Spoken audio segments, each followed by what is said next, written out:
When I was a kid, I was told that thinking is words and words are thinking, that they are synonymous. And when I started working with thought is words, thought is words, and that we cannot help but think in words. But it didn't seem right to me. What I wanted to do was to go into pictures, to project into pictures. One can say that the picture is, let me see if I have a picture in here. Oh, here's a picture of this wall, actually. So here's a picture of pictures. But that the picture is a physical fact, that it has mass and it has, you can touch it. But what I was interested in was the picture that's not physical. It's where I go, where you can go into. So I can ask the question, where is this wall? How tall is the wall? What time of day is it? What does it smell like? If I was to put my tongue to the paper, what would it taste like? So I was the opposite of dealing with it as a kind of minimalist object. I was interested in what was it? Where do you go when you go in there? And one of the first questions I had was, if a stick figure, and I named the stick figure Glenn. There's a picture of Glenn, and he's pinching his arm. And when he pinches his arm, he feels pain. And I was interested to know where the pain existed in the stick figure. In a sense, taking the picture as a psychological fact that it does exist, and in fact is probably more real than the image of material. I don't want people to believe in my cosmology. It's not about that.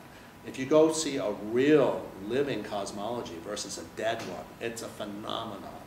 A cosmology is a social construction amongst people, between people. The cosmology of being a contemporary artist, which I do not depict, is what people believe in when they see exhibitions like this. They don't really think about the cosmology that I represent in the work. Although I'm interested in if they would, but not as truth. The first time I formally used hypnosis was in '77, I think, where I hired a hypnotist and 3 actors to play lines from a text which I wrote called Details from an Imaginary Life. And it's of a woman's life, and that text I wrote in 1973. And what I was interested in was this idea that they were not acting. That they were acting, but they didn't think they were acting. And I was interested in a kind of a theater which becomes real, where that the emotional range is somehow seemingly more real than if you had a script. Although what happens when you are an actor is the same thing. Getting into a character is a form of trance. And then you talk about actors getting into a movie and then remaining in character for the days and days and days. Well, that's a form of trance. It's not maybe a hypnotic trance in a more formal sense, but it is very closely related. I was interested in a theater where it was just the extreme edge of what would be acting out a second world or a script or an idea. So I could have myself or someone else be hypnotized to believe they were not who they were. That person, and this is he is a formal, that's a formal title that I came up with in about 7 years ago, that person. I didn't want to call him, I didn't want to call him Glenn as the stick figure, and because that person was more anonymous. It was like that person over there.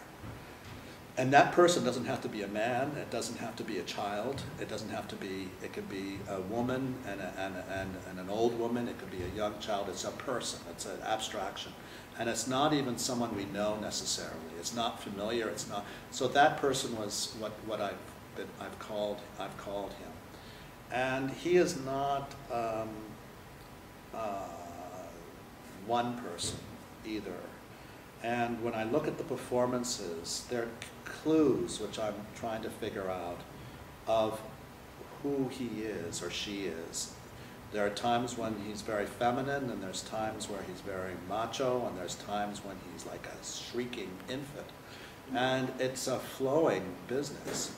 I think he comes, if you dissect the empathetic response to pictures and ideas as they are translated through this media of film, photography, theater.